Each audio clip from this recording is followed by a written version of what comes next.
What's up, guys? Welcome back to the channel. First of all, we're talking about settings and what you need to change to so you can be able to defend better. And second of all, don't laugh at me because I look like a floating head right now. I'm wearing my work shirt and I don't want you to know where I work from because, you know, conflict of interest. So you're gonna have to deal with me as a floating head. All right, let's get into the game settings. So when you start off, I'm gonna go straight into what you need to change immediately. Let me just go straight. Let me see if I can find it, and then I'll go over everything else. On the defending, so right here on defending, it is pre-installed at advanced defending. Take that off. Take it off. Go into tactical defending, because if you read to the right, what that means on advanced defending, it gives you the freedom to choose your tackle type. Press 0 to attempt a stand tackle. Press X to attempt a shoulder challenge or a seal out. Basically, newer animations, you get to choose which animation you want.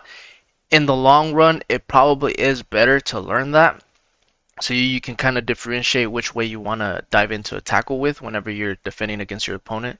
But for right now, because the game just started and it's so hard to learn how to defend because defending changed, because everything is just manual jockeying now. And left stick dribbling is actually good, finally, which I've been waiting for the longest, since I don't do a lot of skill moves.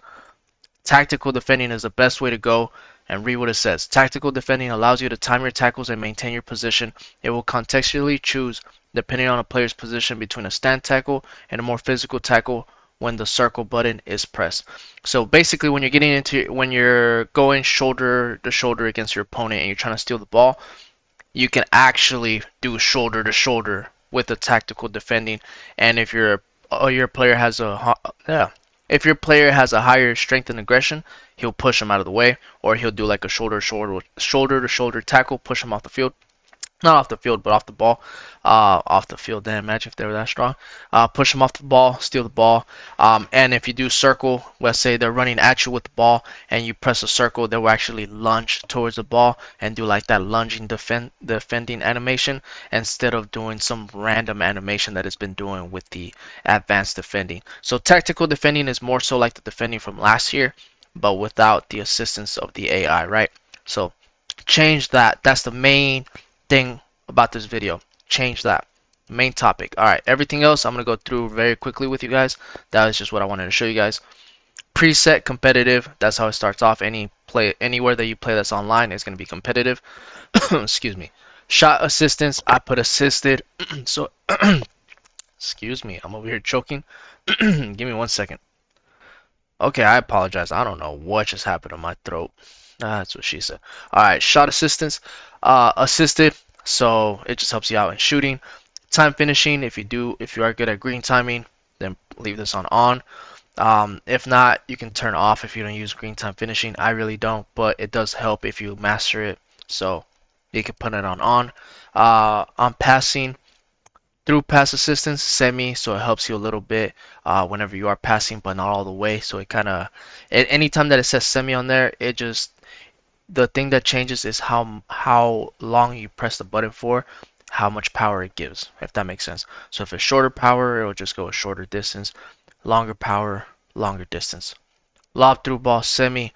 Ground pass, assisted, just because those you do need help with, just so the ball can go directly to one of your player's feet, especially if you're playing like a three-man midfield, so everybody's close together. Cross assistance, semi, same thing as earlier. Lob assistance, semi. Pass receiver lock late. Basically, just leave it there. I haven't used any of the other ones. Just do pass receiver late. I'm not really gonna change that. That's from last year. I'm not really focused on messing with that yet. Maybe later, and if I do, I'll make a video on it. Precision pass sensitivity, I left it on normal. I know that helps out with the, I believe, R1 driven passes, but for now I'm gonna leave it on normal. It's been working for me. Leave it there. If it's not broken, don't fix it. Clearance, classic. Defending, tactical, like I said. Pass block assistance on. Auto switching on air balls and loose balls, just so it can help you out whenever the ball is loose. Nobody has possession of it, so it'll just help you out getting the ball. Auto switching move assistance, I put none. If you haven't played FIFA before, or EAFC, whatever you want to call it. I would recommend starting off with low because that's like in the middle. It just helps you with auto switching, and basically helps you whenever let's say your defender's running backwards and you switch to him with the low, he'll continue running backwards for a split second and then you can move him. Opposed to high, he's gonna continue running backwards for a little bit and then you can turn around with him after like a second or two. But for me, that takes too long, especially in a competitive game. So I have none, and I know as soon as I switch to him, I know I need to move him in whatever direction I need to move him into, and that's what works for me. Right stick switching classic, right stick switching reference ball relative. That means that wherever the ball's at, wherever you right stick switch, so the right stick you switch to, let's say the ball's in the middle of the court and you're trying to defend on the left side, and you're trying to get one of your center backs on the left side, you just right stick to the left and he'll go to the closest player there. Right stick switching sensitivity 4. I haven't messed with it. It's not broken. Don't fix it. Next player switching classic. Leave it there. Player lock. If you do a lot of player locks, leave it on. If not, turn it off. Icon switching off. I'm not a big fan of that, so I just leave it as is. Dribbling, orbit dribbling. I haven't messed with it. I tried it the other day.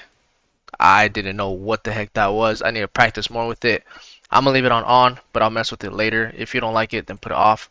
And goalkeeper, save assistant, please make sure you put assisted on there, so it does help you out whenever you are your goalie's like one-on-one to save the ball. And then analog sprint, just put off. That is it. You don't need to put on this at all, especially with the new animations that they have with the new player badges, whatever it's called. You don't need to have this on because you have to hold the R2 longer to be able to sprint, and you don't need all of that. You just leave it on off so it can sprint 0 to 100 immediately. Ooh, I gotta sneeze. And then camera, because I do get this a lot. I do co-op, 20 height and 0 zoom. That's what I do. Why did this switch to that? Co-op, 20 height, 0 zoom. And that is it. So I'll catch you guys on the next one. Let me know down below if you guys have any questions. I gotta go to work. I'm running late. Peace.